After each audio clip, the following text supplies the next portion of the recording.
નમસ્કાર, આપ જોઈ રહ્યા છો ન્યૂઝ 18 ગુજરાતી। તમારો જિલ્લો તમારી વાત સાથે હું છું સિદ્ધાર્થ ધોળકિયા। આજે વાત કરીશું મહીસાગર જિલ્લાની 3 વિધાનસભા બેઠકની। 2022ની વિધાનસભા ચૂંટણીના મંડાણ થઈ ચૂક્યા છે। ભાજપ, કોંગ્રેસ સહિત તમામ રાજકીય પક્ષો ગાંધીનગરની ગાદી માટે પૂરા ધમખમ સાથે ચૂંટણીના અખાડામાં ઉતરવાની તૈયારીઓમાં લાગી ગયા છે। ત્યારે મહીસાગરની 3 વિધાનસભા બેઠકોના શું છે રાજકીય સમીકરણ, જીત માટે શું છે અહીંના જાતિગત સમીકરણ અને શું છે જિલ્લાના સ્થાનિકોની સમસ્યા, જોઈએ એક રિપોર્ટમાં। ભારત માતા કી જય। લુણાવાડા જેના પાયા પથ્થર સમાન છે। લુણનાથ ઋષિએ અહીંના રાજવી ભીમસિંહને આપેલી પ્રેરણા સાકાર થતા આ વિસ્તાર લાવણ્યપુરી કે લવણપુરી તરીકે જાણીતો થયો। ઈસવીસન 1434માં વૈશાખ સુદ અખાત્રીજના રોજ અહીંના મહારાજા ભીમસિંહે નગરની રાજગાદીની સ્થાપના કરી અને ત્યારબાદ સમયાંતરે આ પેઢીના રાજાઓ અહીં રાજ કર્યું। કર્નલ મહારાણા વીરભદ્રસિંહ અહીંના છેલ્લા રાજા હતા। મહીસાગરમાં સોલંકી વંશના રાજાઓએ રાજ કર્યું, પરંતુ હવે અહીં સત્તા હાલની રાજકીય પાર્ટીના હાથમાં છે। અહીં ક્યારેક કોંગ્રેસ તો ક્યારેક ભાજપના નેતાઓ વિધાનસભા ચૂંટણીમાં જીતીને આવ્યા। 15 ઓગસ્ટ 2013 જ્યારે મહીસાગરને જિલ્લાનું બંધારણીય સ્વરૂપ મળ્યું, તે સમયે ખેડા જિલ્લામાંથી બાલાસિનોર અને વીરપુર વિભાજિત થઈ મહીસાગર જિલ્લામાં સામેલ થયા। આ તરફ પંચમહાલ જિલ્લામાંથી લુણાવાડા, ખાનપુર, કડાણા અને સંતરામપુર તાલુકાનો મહીસાગર જિલ્લામાં સમાવેશ કરાયો। જિલ્લામાં કુલ 6 તાલુકા પંચાયતનો સમાવેશ થાય છે અને લુણાવાડા જિલ્લાનું મુખ્ય મથક બન્યું। મહીસાગર જિલ્લાના રાજકીય સમીકરણો પર નજર કરીએ તો જિલ્લામાં કુલ 3 વિધાનસભા બેઠકો છે, જેમાં લુણાવાડા, બાલાસિનોર અને સંતરામપુર મહીસાગર જિલ્લાની 3 પૈકી 2 બેઠકો પર કોંગ્રેસ અને 1 બેઠક પર ભાજપના ધારાસભ્યો છે। જિલ્લાની વાત કરીએ તો જિલ્લામાં વિધાનસભા બેઠકો પર કોંગ્રેસનું વર્ચસ્વ કહી શકાય। સૌથી પહેલા વાત કરીએ મહીસાગર જિલ્લાનું મુખ્ય મથક ધરાવતી લુણાવાડા બેઠકની, તો લુણાવાડા વિધાનસભા બેઠક ભાજપ હોય કે કોંગ્રેસ કોઈ માટે આસાન નથી। ઓબીસી અને પાટીદાર મતદારોના પ્રભુત્વવાળી બેઠક પર સામાજિક અને રાજકીય સમીકરણ અલગ છે। અહીં આ 2 મોટા મતદાર સમુદાયને જે રીઝવી શકે તે જીત મેળવી શકે છે। આવો જાણીએ લુણાવાડા બેઠક પર કેવા છે રાજકીય સમીકરણ। કોઈ એક પક્ષનું પ્રભુત્વ રહ્યું નથી। બાલાસિનોર વિધાનસભા જે છે એ લાંબા સમયથી કોંગ્રેસ પાસે છે।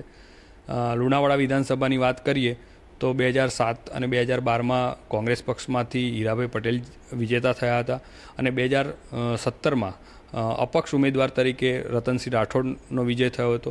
જોકે ત્યારબાદ રતનસિંહ રાઠોડે ભાજપને ટેકો જાહેર કર્યો હતો અને તેમને લોકસભાની ટિકિટ મળતા તેઓએ રાજીનામું આપ્યું હતું અને લોકસભામાં વિજેતા થયા હતા। અને ત્યારબાદ જે પેટા ચૂંટણી થઈ તેમાં જિગ્નેશભાઈ સેવક ભાજપમાંથી વિજેતા થયા હતા।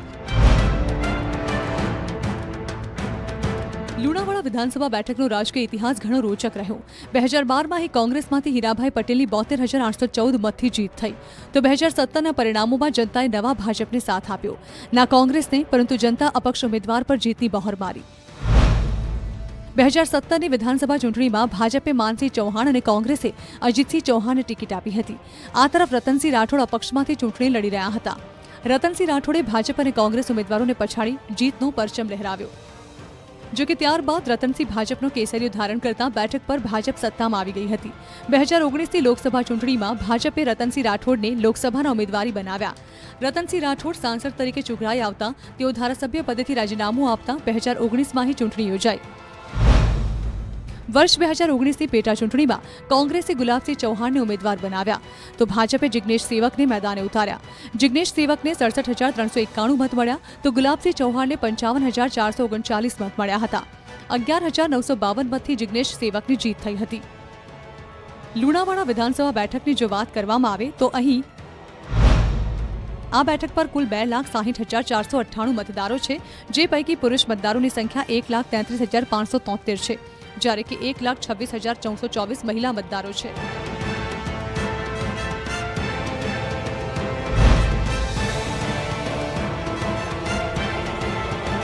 લુણાવાડા વિધાનસભા બેઠક જીતવા અહીંના જાતિગત સમીકરણને સમજવા પણ એટલું જ જરૂરી છે। લુણાવાડા વિધાનસભા પર 2,60,498 મતદારો છે, જે પૈકી પટેલ સમાજના 39,893 મતદારો છે, તો પગી 25,841, બારિયા 14,186, ડામોર 13,655, માલીવાડ 10,964 અને ખાંટના 10,722 મતદારો છે।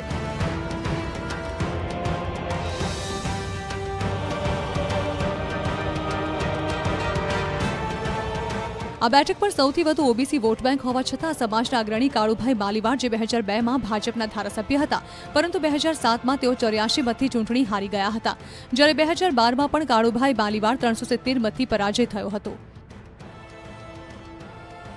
લુણાવાડા વિધાનસભા બેઠકમાં કુલ 236 જેટલા નાના મોટા ગામોનો સમાવેશ થાય છે.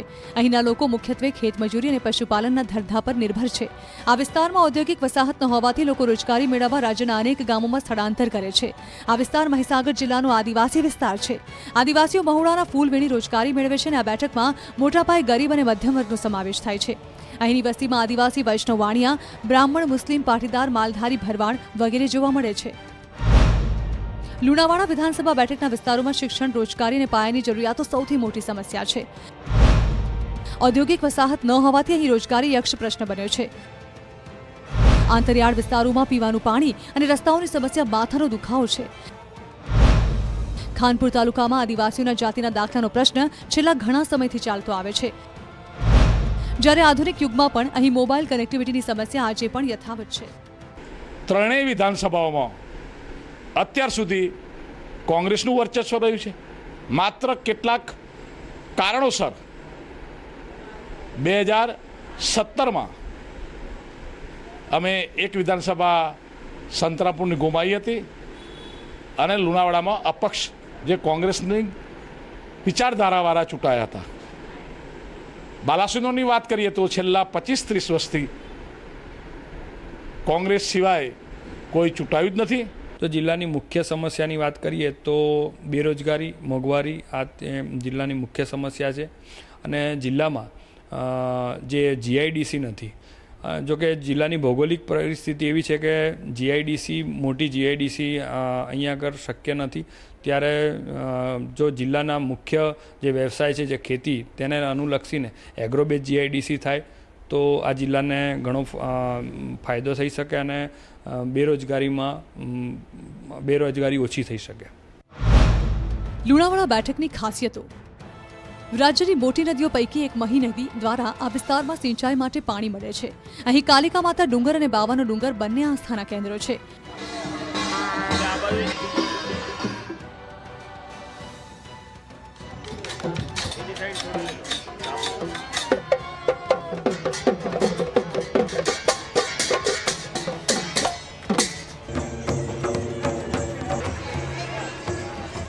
જ્યારે લુણાવાડાનું લાલ લસણ દેશભરમાં જાણીતું છે.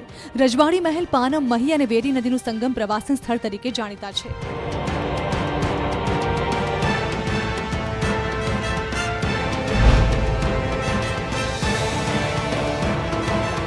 બાલાસિનોર વિશ્વનો બીજા નંબરનો ડાયનોસોર પાર્ક.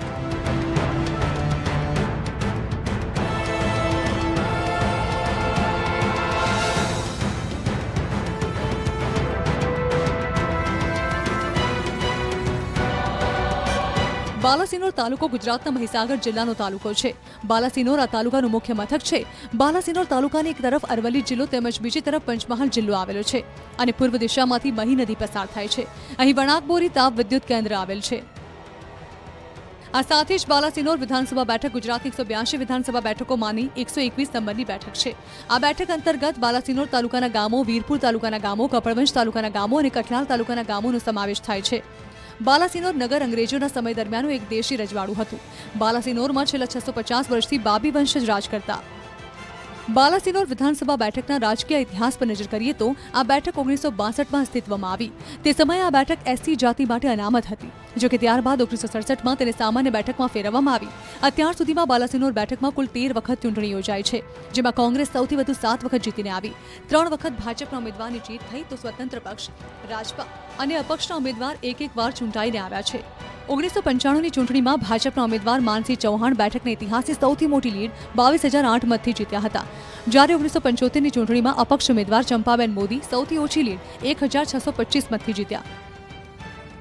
બાલાસિનોર વિધાનસભા બેઠકની 2012ની ચૂંટણી પરિણામ પર એક નજર કરીએ તો બાલાસિનોરમાં 2012ની વિધાનસભા ચૂંટણીમાં કોંગ્રેસના માનસિંહ ચૌહાણને 87,088 મત મળ્યા.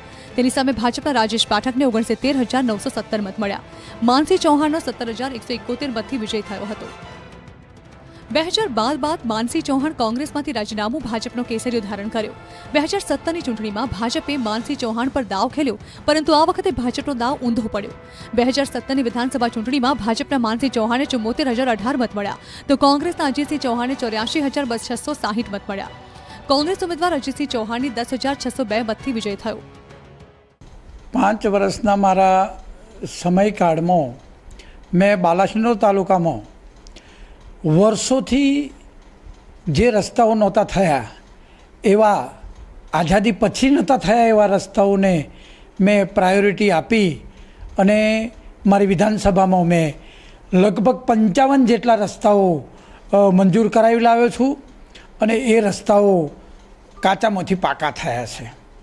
એવી રીતે સમગ્ર વિધાનસભામાં મેં લગભગ 50 ઉપર પોલ પણ મેં આપ્યા છે, જે લાઇટિંગના પોલ.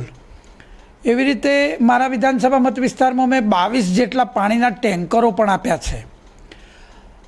અને મારા વિધાનસભા મત ક્ષેત્રમાં આવતા દરેક જિલ્લા પંચાયતને મેં બોકડાઓ પણ આપ્યા છે. એવી રીતે નાના મોટા આરસીસી બ્લોક અને પાણી માટે રીંગો, હયાતબોર ઉપર મોટરો, રીંગબોર મોટર આપવા પણ મેં પ્રયત્ન કર્યા છે. બાલાસિનોર વિધાનસભા બેઠક પર અત્યાર સુધી 2 મંત્રી મળ્યા છે.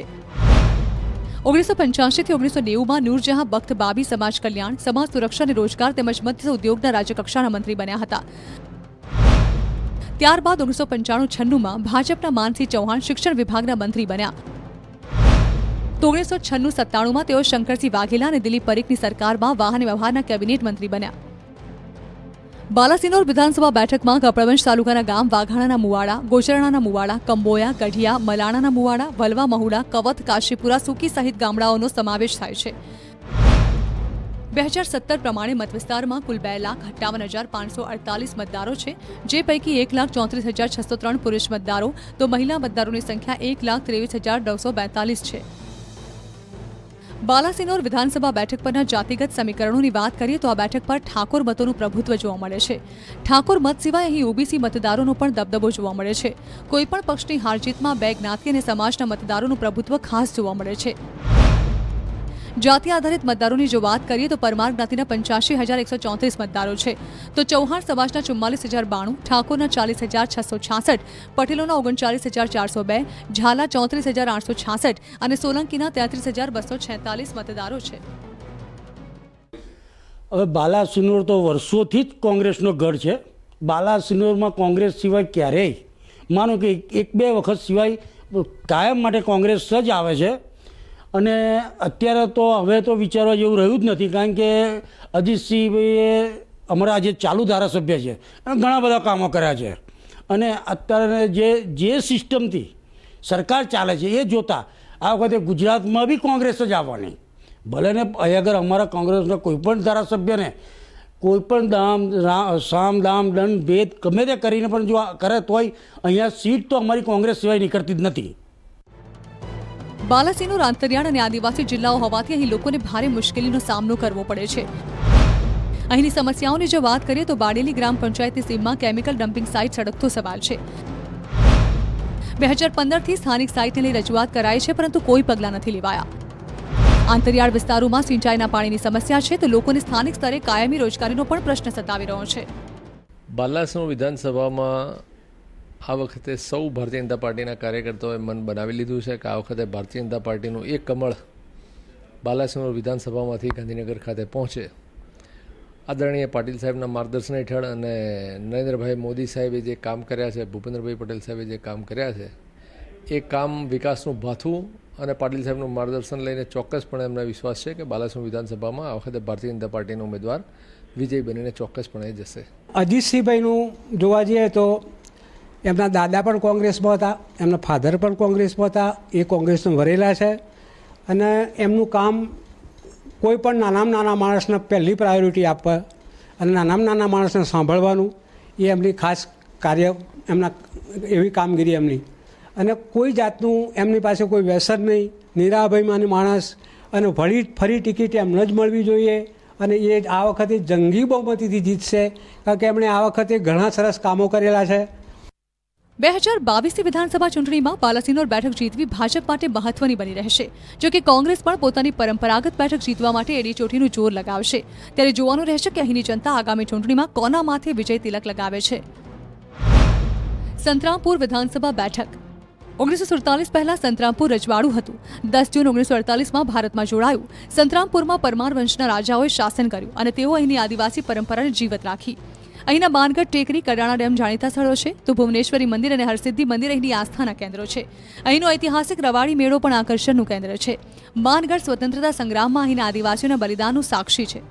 અહીં જલિયાવાલા બાગ કરતાં મોટો હત્યાકાંડ થયો હતો. 17 નવેમ્બર 1931માં ગોવિંદ ગુરુની આગેવાનીમાં અંગ્રેજો સામે સશસ્ત્ર ક્રાંતિ થઈ, જેમાં અંગ્રેજોએ 1507 આદિવાસીઓને મોતને ઘાટ ઉતાર્યા હતા. માનગઢ હત્યાકાંડ આદિવાસીઓની દેશભક્તિની ગાથા છે.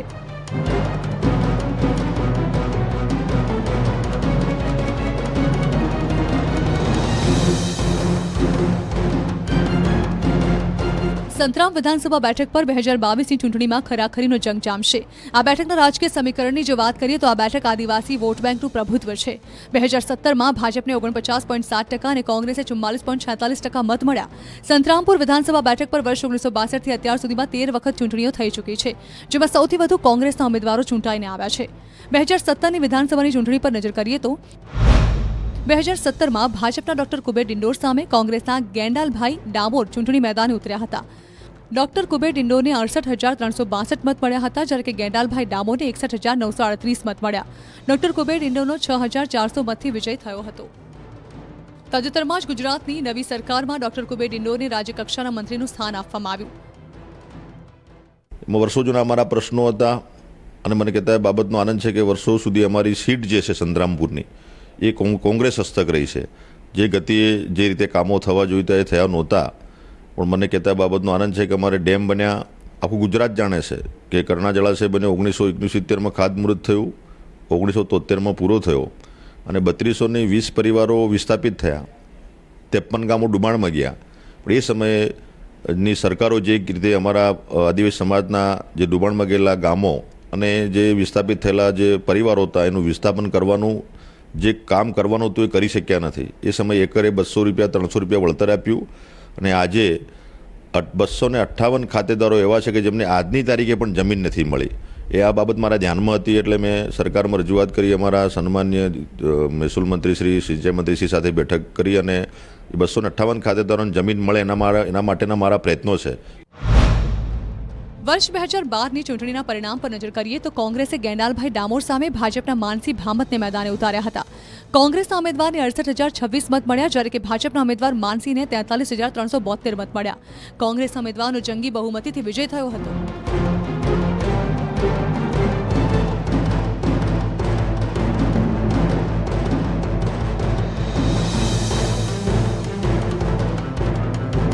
ચાલુ વર્ષે પણ આવનાર વિધાનસભાની ચૂંટણીમાં મેં ટિકિટની માગણી કરી છે. બીજાઓએ પણ માગણી કરી હશે. જેને પણ ટિકિટ મળે તે આ વખતે સંતરામપુર વિભાગમાંથી કોંગ્રેસની જીત નક્કી છે. લોકોની પણ લાગણી છે. કોંગ્રેસ તરફે જનતાની એટલી સરસ લાગણી અત્યારે છે કે ભાજપના કુશાસનમાં પ્રજા થાકી ગઈ છે. મોંઘવારી, બેરોજગારી, ભ્રષ્ટાચાર, આવા અનેક કારણોસર જે આપણે વર્ણન કરવા જઈએ તો 2 દિવસ સુધી આનું વર્ણન પણ થઈ શકે નહીં. સંતરામપુર પંથકમાં મોટાભાગની વસ્તી આદિવાસી સમાજની છે અને એસટી માટે અનામત છે, જેથી અહીં ઉમેદવારોની પસંદગી તે રીતે કરવામાં આવે છે. ભાજપ અને કોંગ્રેસ દ્વારા આદિવાસી સમાજ ઉમેદવારોની પસંદગી થાય છે. છેલ્લા થોડા સમયથી ભાજપમાં આદિવાસી નેતાઓ જોડાઈ રહ્યા છે. તેના પરથી કહી શકાય કે આ પંથકમાં કોંગ્રેસની પકડ ઓછી થઈ રહી છે. 2011ની વસ્તી ગણતરી પ્રમાણે 2,16,279 મતદારો છે, જેમાં આ બેઠક પર ડામોર સમાજના સૌથી વધુ 40,785 મતદારો છે, તો ખાંટના 16,696, પારગી 13,021, પટેલ 11,195, તાવિયાડ 10,514 મતદારો. આપણું લુણાવાડા છે, તળાવો ભરવાની સ્કીમ આપણે મંજૂર કરાવડાવી. 185 કરોડ જેટલી માતબર રકમ આપણે વિધાનસભામાં બજેટમાં જોગવાઈ કરી અને સંતરામપુર પૂર્વ અને પશ્ચિમના તમામ તળાવો, કડાણા જળાશય આધારિત અમે ભર્યા છે એનું પણ જનતાને ખૂબ આનંદ છે. આજે કાળા ઉનાળે અમે તળાવો ભરી અને પાણી મિત્રો પહોંચાડ્યું છે અને નેવાનું પાણી મોભે ચડાવવાનું કામ મોદી સરકારે અને અમારી ભારતીય જનતા પાર્ટીની સરકારે અને આપણી ભાજપ સરકારે મિત્રો કર્યું છે. જનતામાં એની ખુશી છે અને જનતાને વિશેષ આનંદ મારા માટે એ છે કે મારા સમયમાં આ કામ થયું, મારી માંગણી પ્રમાણે આ કામ પૂર્ણ થયું છે. સંતરામપુરમાં પ્રશ્નો કેટલા છે એમને પણ કયો નથી એ પૂછવા જેવું છે. આ તમે આપણે સંતરામપુરના મેઇન રોડ પર ફરીએ તો એટલા બધા ખાડા છે કે સરકારી તંત્ર જેવું કશું દેખાતું જ નથી. હમણાં 2-4 વર્ષ પહેલાં સંતરામપુર નગરની અંદર ગટર લાઈનો નાખી હતી અને જેમાં કરોડો રૂપિયાનો ખર્ચો કર્યો હતો. એ ખર્ચો કર્યા પછી આખી લાઈન આખા સંતરામપુર નગરમાં ક્યાં દબાઈ ગઈ છે કોઈને પત્તો નથી. આ ભ્રષ્ટાચારનો મોટામાં મોટો નમૂનો સંતરામપુરનો છે. સંતરામપુર આદિવાસી અને અંતરિયાળ વિસ્તાર હોવાથી અહીંના લોકો માટે પાણી એ પ્રાણ પ્રશ્ન છે. ઘણા વર્ષોથી અહીંના લોકો પાણીની સમસ્યાથી પીડાઈ રહ્યા છે અને અન્ય સમસ્યાની વાત કરીએ તો આદિજાતિ પ્રમાણપત્ર ન મળવા, અંતરિયાળ વિસ્તારોમાં આરોગ્ય સફાઈ સહિતની પાયાની સુવિધાઓથી અહીંના લોકો આજે પણ વંચિત છે. છેલ્લી 3 વિધાનસભાના જે પરિણામની વાત કરીએ તો કોંગ્રેસ અને ભાજપની મુખ્ય ટક્કર રહે છે, પરંતુ આ વખતે પ્રચારમાં આમ આદમી પાર્ટીનું જોર જોવા મળી રહ્યું છે. ઊંડાણ અને અંતરિયાળ વિસ્તારમાં એક મોકો કેજરીવાલને તેવા ચિત્રો પણ જોવા મળી રહ્યા છે. એટલે આ વખતે જે આમ આદમી પાર્ટી જે રીતે પ્રચાર કરી રહી છે એ રીતે તેને પરિણામમાં શું તેનો લાભ મળે છે તે તો પરિણામ આવશે ત્યારે જ ખબર પડશે. મહીસાગર જિલ્લો આદિવાસી આબાદી ધરાવતો અંતરિયાળ વિસ્તાર છે અને અહીં 3 બેઠકો જીતવા માટે પાર્ટીઓ જાતિનું ટ્રમ્પ કાર્ડ રમતી હોય છે. ત્યારે 2022માં પણ ભાજપ કોંગ્રેસ આ 3 બેઠક જીતવા મરણીયા પ્રયાસ કરશે, પરંતુ જીતની મહોર તો આખરે જનતા જ મારશે. મિતેશ ભાટિયા, ન્યૂઝ 18 ગુજરાતી, મહીસાગર.